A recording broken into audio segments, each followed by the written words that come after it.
That the whole him versus Roger Goodell situation kind of was really bad. Um, the dude has won 5 Super Bowls, done everything in his power for that franchise, and really bought into the Patriot way. When sometimes he probably didn't even want to, and because he doesn't show up to OTAs, resident snitches like Teddy Bruschi, I swear, like it wasn't Shane Vereen. It was a former Patriot. I think it was Shane Vereen. Teddy Bruschi is what we like to say. He's a supreme snitch. He's an all lives matter snitch. No, I'm just kidding. Not about that last part. The supreme part, I meant it, but not the all lives matter thing. You have a guy like him. Tom Brady doesn't want to show up for whatever reason. He has to get his body right. They banned his trainer from working out with him. Gronk's deciding, do I really want to come back and keep doing this? Like, those two dudes are the cornerstone of your franchise on offense, and they don't really owe you anything, Belichick. Like, they've earned the right to not show up to OTAs because it is voluntary. Le'Veon Bell needs to get paid. The Steelers are going to keep hardballing him, and honestly, I would hold out. What are you going to do, trade me? You have nobody else at running back. You got to pay me, straight up. Like, someone has to pay this man. And worst case scenario, hey, just force a trade to the Oakland Raiders. I mean, you already traded with Martavis Bryant. We're pretty good with Steeler malcontents. We took Lamar Woodley, and you owe us one. You owe us one. I'm just saying, Steelers Nation, you owe us one. We took Lamar Woodley in. Also, Mercedes Lewis, UCLA tight end, former Jacksonville Jaguar, one of the greatest tight ends in that franchise's history, signed with the Green Bay Packers. So now the Packers legit have a really great offense, and I'm kind of scared and intimidated by it. Went and saw the movie Breaking In today, and this is the last thing I'm going to say. It was kind of trash. Like, it was a good overall movie, but the ending kind of just... There's movies like the ending kills it for you. Shout out to my mom. Shout out to my sister. Love y'all. And honestly, man, just keep working. Have a great week. Shout out to everybody who graduated college and all that good stuff. I worked like a college 3 days in a row. Woke up like 5 in the morning, spent way too much money on Ubers, and still kind of pissed about it, and probably kind of took a loss financially.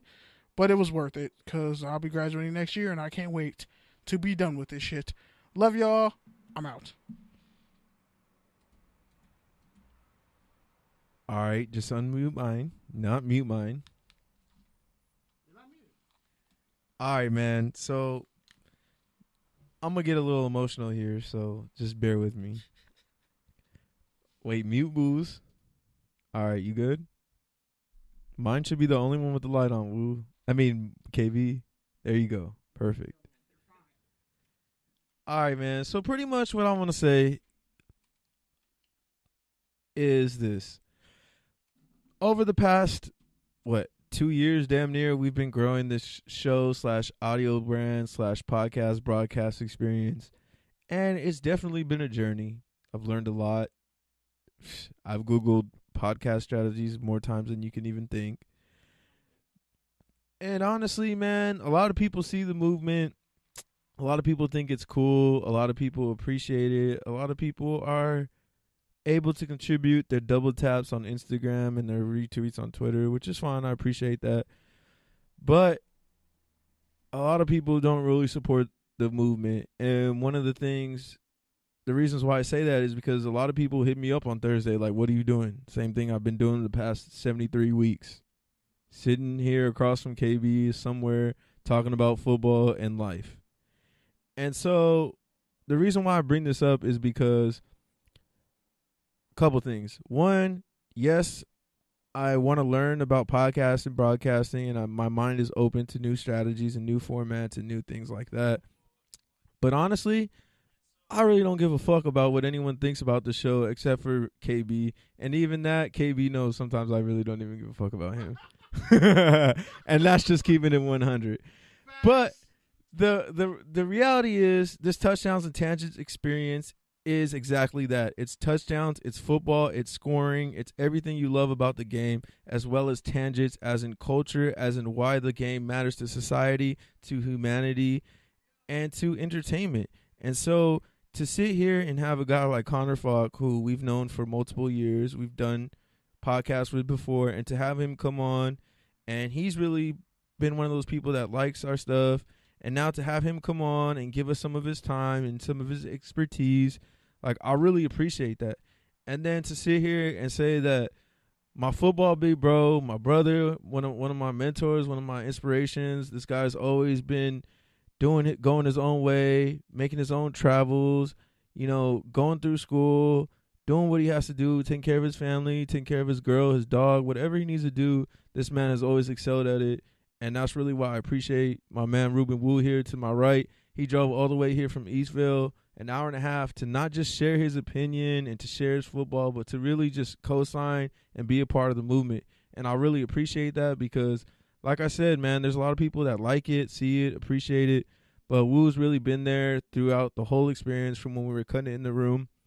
And he's even contributed a mic just to give us a better experience. And so I really appreciate him coming through. And, we always got a chair for you. So that's all I want to say. Other than that, man, this is pretty much the show. It's conversations, it's fandom, it's expertise, it's entertainment, and it's sports. It's touchdowns and tangents. That's all.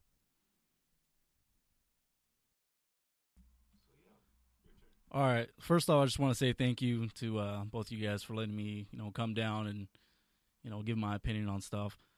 Secondly, I'm kind of mad you didn't ask the question you ask pretty much every podcast is what's his podcast like? Because the whole drive down here, I was thinking about it, and I came up with a good one. This podcast is like when you're at work and you're 2 hours into your shift and you should be downstocking, cleaning, doing whatever you got to do, but your favorite coworker comes in and you guys just start talking about headlines on ESPN, and your manager walks by and just gives you the, "What are you guys doing?" And you guys just look at him like, "What?" Like this is that podcast. This is that podcast. No,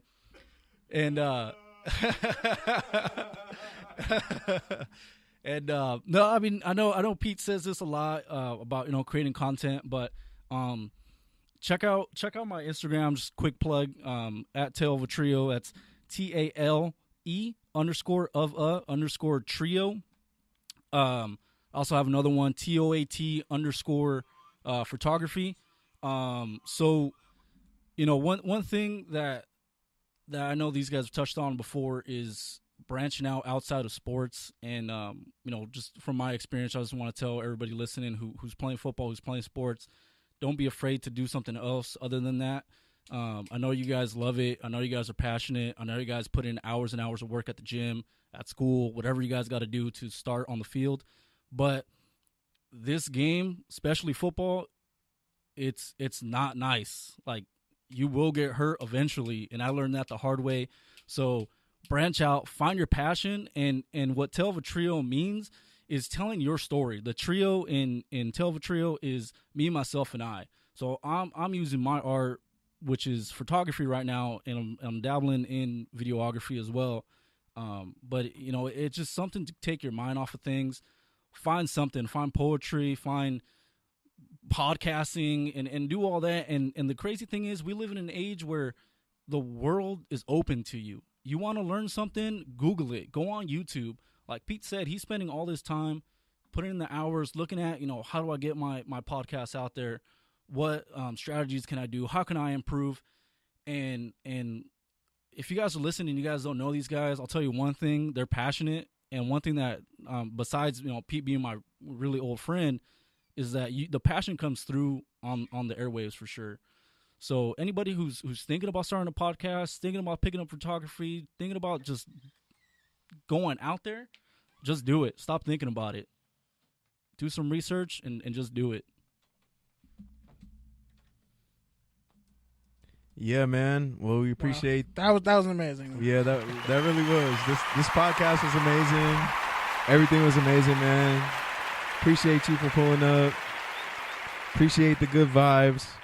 But yeah, man, so I think that's about it. So why don't you go ahead and wrap it out since you brought it in, KB. But so again, Good News Radio, Touchdowns and Tangents podcast / broadcast. We're here every Thursday, 8-ish. Listen in, call in, live. You can even talk shit in the chat room. We love it. We love anyone who wants to come in and engage. We appreciate it. most definitely. Make sure you stay up and pay attention.